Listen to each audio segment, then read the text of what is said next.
Hey everyone, this is Carbonite, and today I'm finally bringing you my Maelstrom deck profile.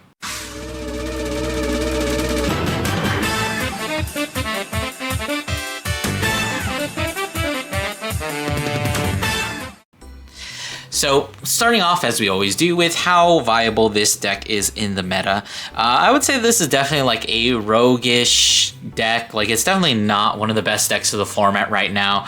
But, you know, if you want to play it, you definitely can find some success. You just need to know your matchups, and you need to know the extensive amount of combos and little lines that pop up with this deck. But with that out of the way, let's go ahead and hop straight into the deck profile. So as always, we are going to be starting off with the Rideline. Now we are just opting to play the classic Maelstrom Rideline. It's been a while since we deck profiled Maelstrom, so we'll go ahead and go through it. Of course, we do have Eric, who is just your standard D starter. Technically, he is an Aquaforce, so there's some synergy to playing him. But getting into actual effects, we have Theo here, which when he is ridden over by an Aquaforce, you can search for a blue Armada card, add it to your hand, and then of course you do shuffle your deck afterwards. And then he does actually have a relevant effect, which is while he is on rearguard while you're on Maelstrom, he is 13k base, which means if you don't have anything else to call, he typically is your go-to because he's a 13k beater. And then of course we have Algos here when he is ridden over by only Aquaforce possessing unit. Check top 7, either call an Aquaforce or a tier dragon from among them, call it to rear, and basically that's all we use him for, because he does have this other skill, but it never really comes up. It's just like too gimmicky to try and get it out. Then of course our new card, the Glory Maelstrom. Let me actually go ahead and pull a base rarity copy because it's gonna be easier to read, which is he gets the, if you have a Maelstrom in your soul or on rear, it gets all their act abilities, and all your front row units get plus 5k for each Blue Storm Armada in your order zone. So if you go first, you're getting a blanket 5k. The next turn, turn 4, you will hopefully have a blanket 10k, meaning that if you Persona Ride that turn, you can get a blanket 20k to your whole front row. And then the other skill is that he gets the act skills, which when we get to actual Maelstrom, we'll review what that is, but just know that it's there. And then, of course, whenever your Maelstrom attacks, they get 5k until the end of turn. And then if it is a fourth battle or more of that turn, you draw a card and you retire your opponent's rear guard. And then, of course, when your Maelstrom attacks, you can rest 2 Blue Star Armadas in order to Sentinel Restrict. So obviously, we're basically just doing multi-attacks, typical Maelstrom stuff, drawing a bunch of cards, which is, you know, the main goal of the deck. The deck is basically built around attacking with Maelstroms as many times as you can on that 4th battle or more. And thanks to his skill as well as the extra 5k that he gives them, most of your Maelstroms are going to be hitting for 23, which is great because, as you know, I am a huge fan of hitting over defensives. All right, so getting into the main deck, of course, we are going to be playing the 3 extra copies of Persona Ride. Persona Ride is actually searchable in this deck with another card that we'll see later. But, you know, Persona Ride is very good, especially when you are a multi-attack deck that attacks by moving units into your front row and, you know, restanding them sometimes. Next up, we are playing, of course, the 4 copies of base Maelstrom. Unfortunately, I'm missing 1 secret rare, so I'm stuck with a lowly FFR here, but that's fine. Anyways, so the only skill that's really relevant here is his act, which is the once per turn, you can discard a card from your hand, choose a unit card with only Aquaforce or Tier Dragon from your soul, call it to rear guard, and then it gets the skill that when it attacks, counterblast 1, restand it if it is the first battle, and then at the end of the turn, it does go back in the soul. Now, obviously, you want to, these are basically just vanilla attackers. They're always going to be 18k base, thanks to Glory Maelstrom's skill. With the extra 5k, that makes them 23, as I said. So you always want to make this your 4th attack. Sometimes it is your first attack because you do want to call them from the soul a lot of the times, because you need to protect these as much as possible. Yes, you have some level of recursion in the deck, but ideally you would want to keep them out of like things that would bind them face down or bind them face up, I guess. You want to keep them on board as much as possible, and the easiest way to do that is to just call them from the soul. Thankfully, the deck is has a very easy time putting them into the soul, assuming that you are not super unlucky. All right, and so finishing off with our grade 3s, we're just going to be playing 3 copies of the Storm of Judgment. Now, of course, you play if you have Maelstrom, and then when it's put into the Aura Zone, you activate the following effects. You choose a Tear Drain or Aqua Force, call it to Rearguard, and then you choose one of your rearguards gets plus 5k for each other copy you have in the Aura Zone. So this is the card we search off of Theo, and it is kind of just serving as your revival in this deck. But honestly, it's not really that great because it's like a once per turn revive one specific thing, so it's all right, but you definitely need it there for the extra 5k that you get from Glory Maelstrom, and obviously once you get 2 of them, you can have access to your guard restrict, and then the extra 5k is very nice, but you'll often forget about it. Ideally, what you want to do is on your turn 4, you definitely want to be playing the second copy, which is why we are playing the 3 here, as well as one other card that kind of serves as the 4th copy. All right, so getting into the grade 2s, we are opting to play, of course, 4 copies of the Electrinius. So this is probably like one of the best cards in the deck. So he is treated as an Aqua Force so long as you are only on Aqua Force.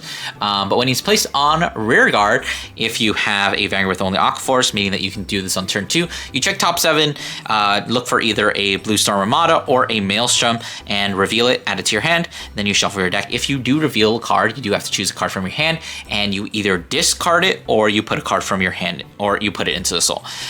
So basically this is here to get all the Maelstroms into your soul so that you can call them off with Glory Maelstrom skill that it gets from the Maelstrom in the soul. And then, of course, his other effect, which is actually very equally important, which is at the end of the battle, he attacks.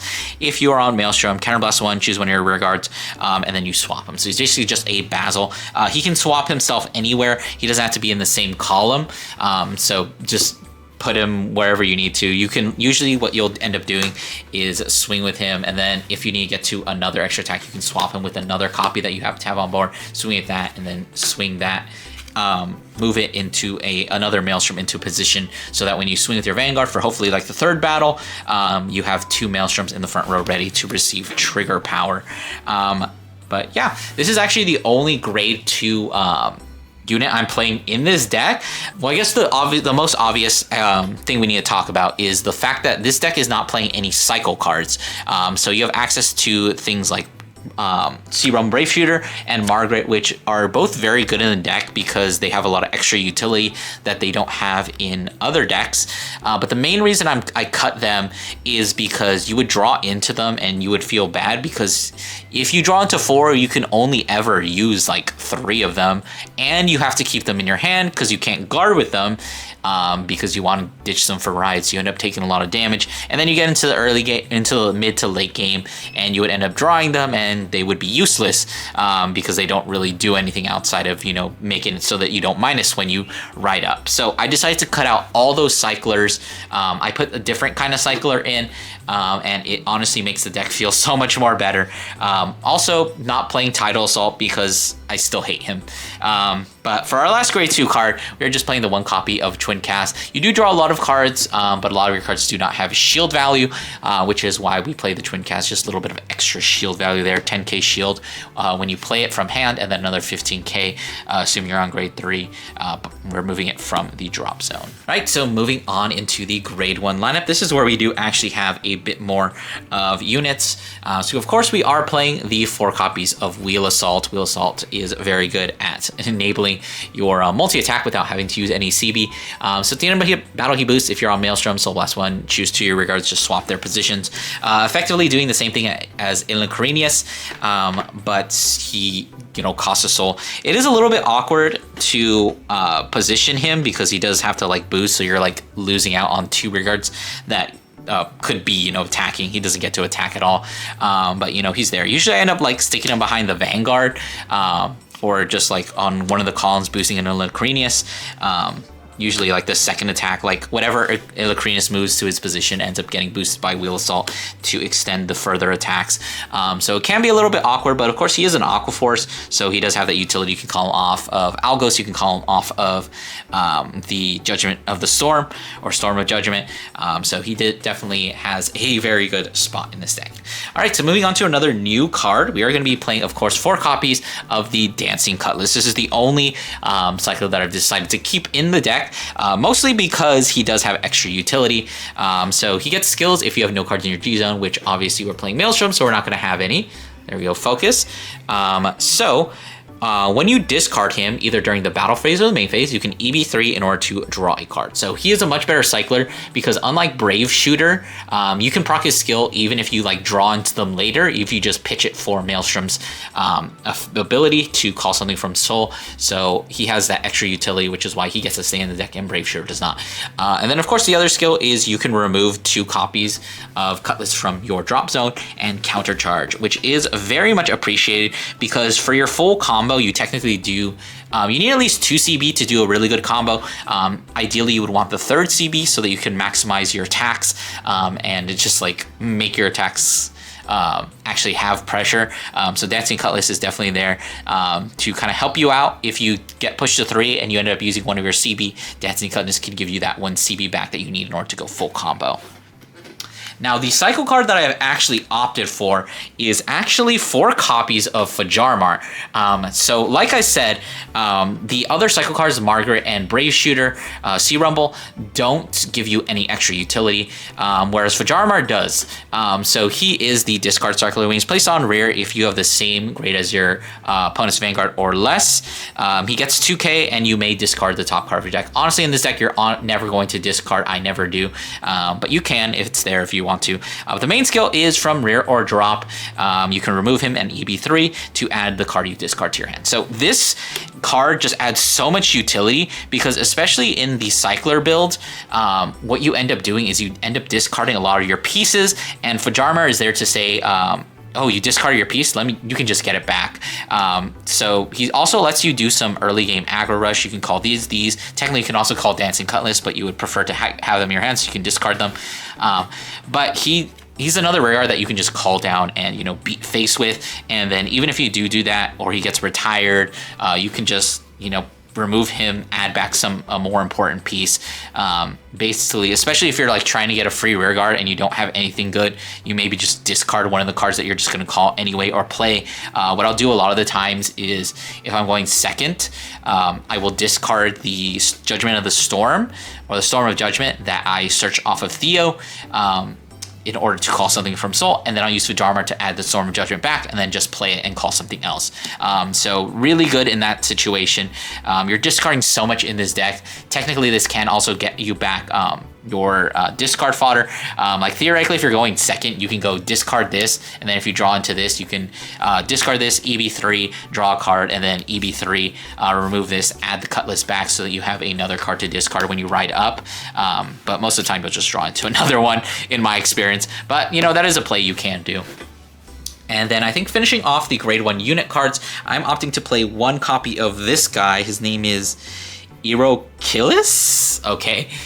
He is a card that came out on Sen 11, which is probably why you don't know about him. When he's placed on rear, if you have an Aquaforce Vanguard, you can discard a card, search your deck, or drop for Blue Storm Armada, add it to your hand, and then of course if you search the deck, you just shuffle. Another card that works synergistically with Fajarmar, the card you discard, you just can get back with Fajarmar.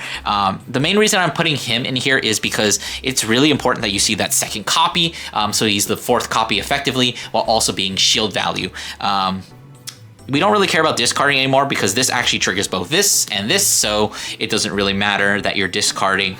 You can even just plus off it. And then I noticed something that I did a lot in the earlier builds is a lot of the time you do discard your Blue Star Armada, and normally you don't have any way to get it back unless you're playing something like Sea Rumble, Brave Shooter on a Persona Ride turn. That seemed just like a little too clunky for me. So this card allows you to get away with just kind of discarding your cards, your set orders, because you always have the possibility of just getting them back for effectively free if you find one of these 2 cards. And then our last grade 1 card, this is a little bit of a tech. I have really been liking this. That's actually 2 copies of Mythiarch Habitat. Now you might be really questioning this play because obviously, like I said, Storm of Judgment is really important, so you're always going to be playing it on turn 3 and onward. So what's the point of the Habitat? So Habitat is here only to be used on turn 2 or turn 4 and on if you don't have the set order. What Habitat accomplishes in this deck is it just gives you another way to access Electrinius, because this card is just so important. You need to see him on turn 2. So this is basically just 2 more copies to search him out, because you search him out and then you search out the Maelstrom. So just another way to get you more bodies on board. Theoretically, if you're going into your turn 4, you don't have the second copy, you can also play this, maybe search for a Maelstrom, draw some more cards off of that if you are running low on it, or basically just get anything else you need. But outside of that, it just becomes discard fodder. This is your main discard target if you don't have energy for this, which a lot of times you'll end up with 0 energy, considering both of these are very greedy and you're just like they're eating up all of your energy pretty much every single turn. But yeah, he's just here to get the turn 2 these cards are just here to get the turn 2 Electrinius, in case you don't see him in your opening draw. But past that, like, you would only play this if you're not actually playing the set order for turn. Right, so moving on to, you know, your basic stuff. So of course, we're just gonna be playing the 4 PGs, the 1 Elementaria. Trigger lineup is pretty basic. I am actually playing the dual pressure dragon because, you know, it is a tier dragon, so theoretically you could call off Algos, although you never really want to, but sometimes you do just desperately need bodies.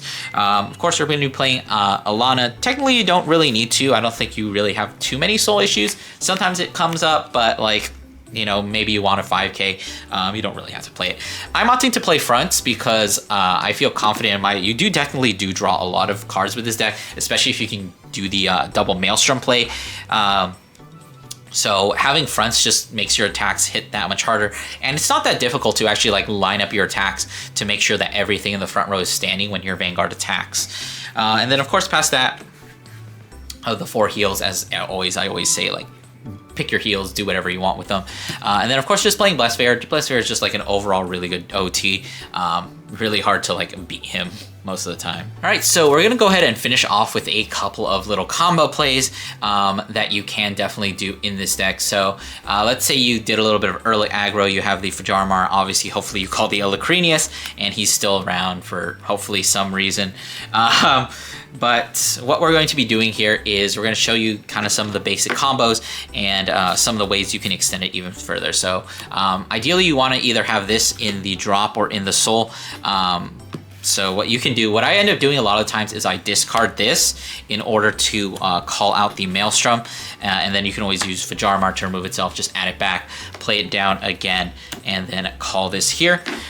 So what we need to do is make sure these are our 4 attacks. If we're going first here, or if we're going second, I should say, what we could do is swing with this. It gets another 5k, so it's at 23. Counterblast 1, restand it, and then we go for a second attack here. This is going to be only at 15 because we only have the 1 set order, and then at the end of the battle we would go at Counterblast 1, move these here, and now we have our 3rd attack here.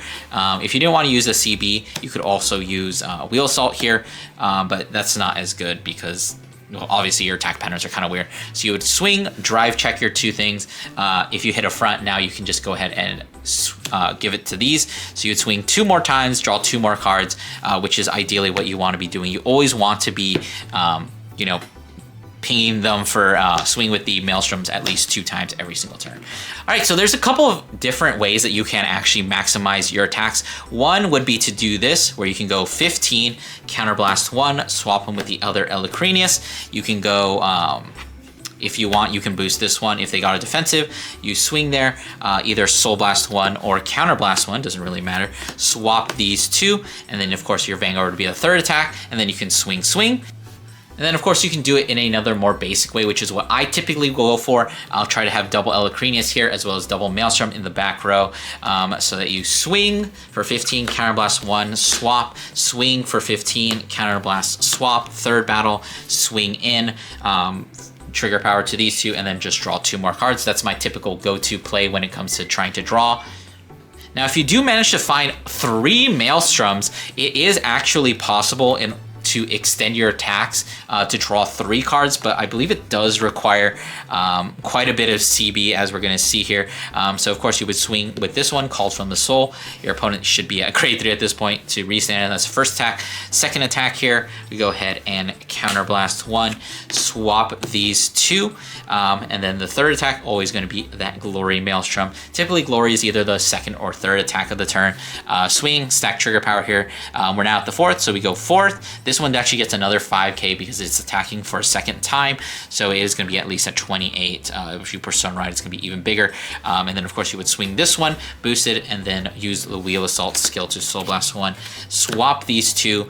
Although actually ideally what you would want to do is swap the one behind your Vanguard with the one that's going to go back in Soul. Swing that there so that this goes to Soul, and then technically these can be attacked into. If you're worried about that, you could always just like not do that. Keep one back here, but there's a lot. Like I said, there's a lot to think about when you're playing this deck. And now I think the last thing I haven't really detailed is my extensive 3 CB turn, which is going second or going whenever your opponent is at 3 basically, which is swing 1, counterblast 1 to restand. Second attack here, counterblast 1, swap him with an Elecrinius, swing again, counterblast 1. There's your third CB, so that you swing like this, and now you have the units set up so that when you swing your Vanguard, as you hopefully know by now, give triggers to the front row, draw 2 cards.